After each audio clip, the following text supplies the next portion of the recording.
વેદ વ્યાસજી આનો વિસ્તાર કર્યો. 18,000 શ્લોક, 335 અધ્યાય અને 12 સ્કંધવાળી આ સંહિતા રચી. અને પછી વ્યાસજીએ પોતાના દીકરા શુકદેવને ભણાવ્યું. શુકદેવજીએ ગંગાના કિનારે અનશન વ્રત લઈ બેઠેલા રાજા પરીક્ષિતને સંભળાવ્યું. એ સંવાદ સુત પુરાણીએ ત્યાં બેસીને સાંભળેલો. નૈમિષારણ્યમાં શવનકાદી ઋષિઓ દીર્ઘ સત્ર માટે જ્યારે ભેગા થયા ત્યારે સુતજીએ આ કથા નૈમિષારણ્યમાં શવનકાદી ઋષિઓને સંભળાવી. અને એ જ કથા આપણે અહીંયા જેતપુરમાં આપણા બાલકૃષ્ણ ફાર્મમાં આપણે સૌ ભગવાનની એ વાણી ઉપર ચિંતન કરી રહ્યા છે. ઉતરી ક્યાંથી આવ્યું? આનું ઉદ્ગમ સ્થાન કયું? સ્વયં ભગવાન. ભગવતા પ્રોક્તમ ભાગવતમ, ભગવાને કહ્યું ભાગવત. અને એ જ રીતે ભગવદ્ ગીતા, ભગવતા ગીતા, ભગવદ્ ગીતા. ભગવાને જે ગાયું ગીત એ ભગવદ્ ગીતા. ભગવાન બહુ મોટા ઊંચા ગજાના ગાયક છે અને એનું ગાયેલું ગીત ભગવદ્ ગીતા અમર છે. આજ પણ વિશ્વના પંડિતો, ચિંતકો આના ઉપર ચિંતન કરી કરી કરી કરી એના સંદેશને સમજવાની અને સમજાવવાની કોશિશ કરતા રહે છે. ભગવદ્ ગીતા ઉપર કેટલું લખાય છે, કેટલું બોલાય છે. ભગવતા ગીતા, ભગવદ્ ગીતા. પાર્થાય પ્રતિબોધિતામ ભગવતા નારાયણેન સ્વયં વ્યાસેન ગ્રથિતામ પુરાણ મુનિના મધ્યે મહાભારતમ અદ્વૈતામૃતવર્ષિણીમ ભગવતીમ અષ્ટાદશાધ્યાયિનીમ અંબ ત્વામનુસંદધામિ ભગવદ્ગીતે ભવદ્વેષિણીમ. ગીતે ભવદ્વેષિણીમ. પણ ભગવદ્ ગીતા એ મહાભારતનો એક અંશ છે. માત્ર 700 શ્લોક, 18 અધ્યાય. એટલે એને સપ્તશતી પણ કહે છે. આ તમે ચંડી પાઠ જે કરો ને એમાંય 700 શ્લોક છે, એમાં 13 અધ્યાય. એને સપ્તશતી કહેવાય. સપ્ત એટલે 7 ને શતી એટલે 100. 700 શ્લોકો વાળી સપ્તશતી. એટલે ચંડી પાઠ એ પણ સપ્તશતી. આ ભગવદ્ ગીતા એ પણ સપ્તશતી, પણ એના અધ્યાય 18, ઓલાના 13. એ સપ્તશતી ચંડી પાઠ એ માર્કંડેય પુરાણમાંથી ઉઠાવવામાં આવેલો ટુકડો છે.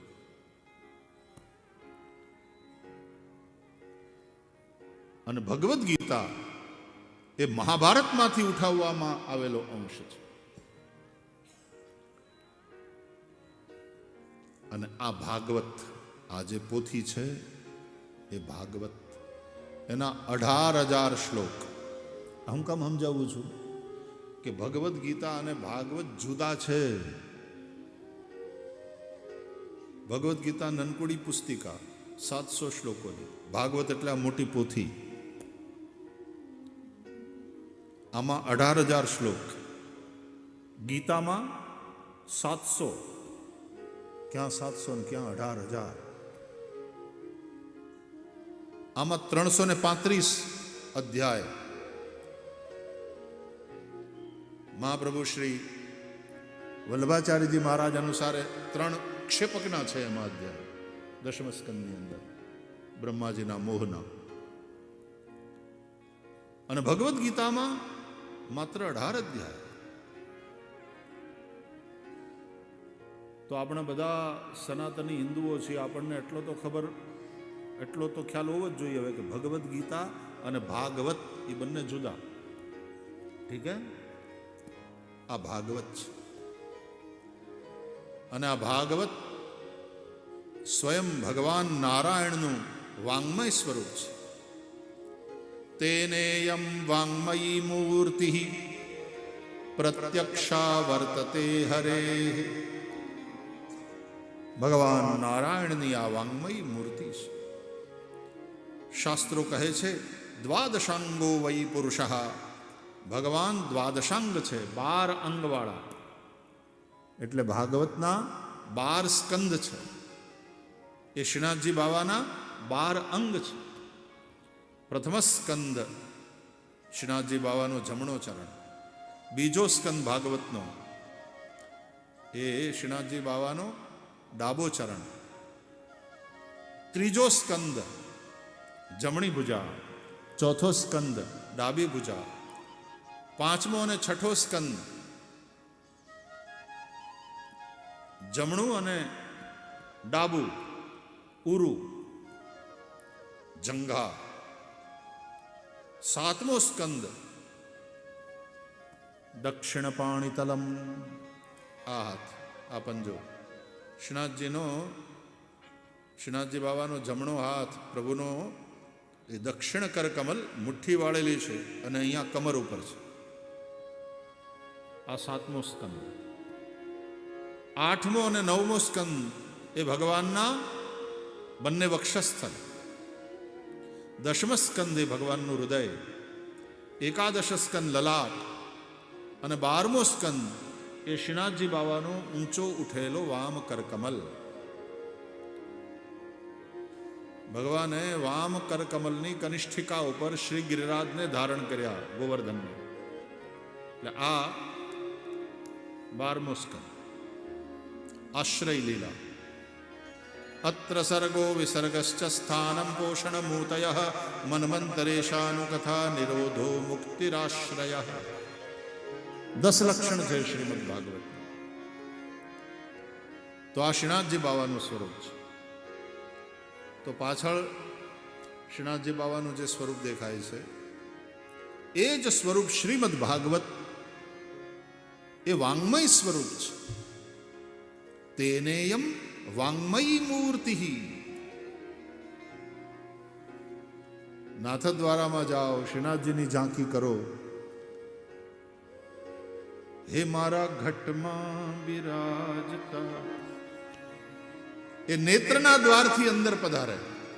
જ્યારે દર્શન કરો ત્યારે પ્રભુ નેત્રના દ્વારથી અંદર પધારે ને હૃદયની અંદર નિવાસ કરે.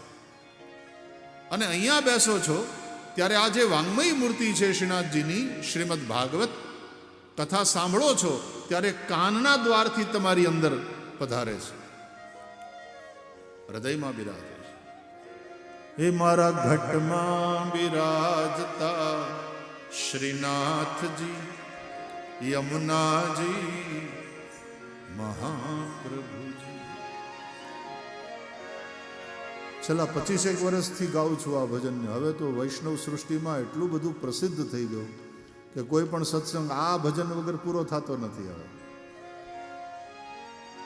હે મારા ઘટમાં બિરાજતા શ્રીનાથજી યમુનાજી મહાપ્રભુજી.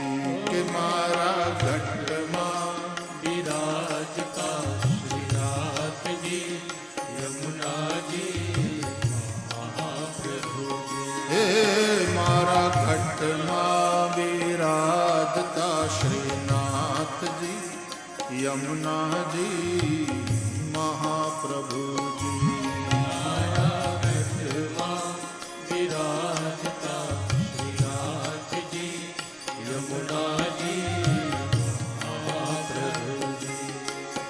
મારું માનડું છે ગોકુળ વન રાવણ. મારું માનડું છે ગોકુળ વન રાવણ. કે મારા તનના ગણિયામાં તુલસીના વન. હે મારા પ્રાણજી, હે મારા